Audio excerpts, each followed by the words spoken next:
अफवाज पाकिस्तान की बेमिसाल बहादुरी को खिराज तहसीन पेश करने के लिए आज मुल्क भर में यौम तशक्कुर मनाया जाएगा।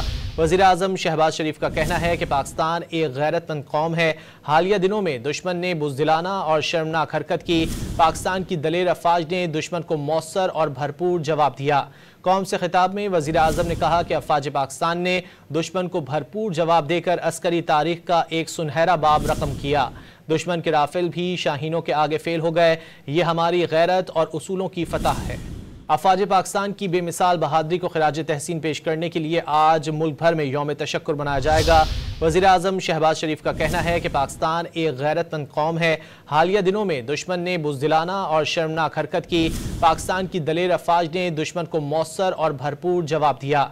कौम से खिताब में वज़ीर आज़म ने कहा कि अफवाज पाकिस्तान ने दुश्मन को भरपूर जवाब देकर अस्करी तारीख का एक सुनहरा बाब रकम किया। दुश्मन के राफेल भी शाहीनों के आगे फेल हो गए। ये हमारी गैरत और उसूलों की फतह है।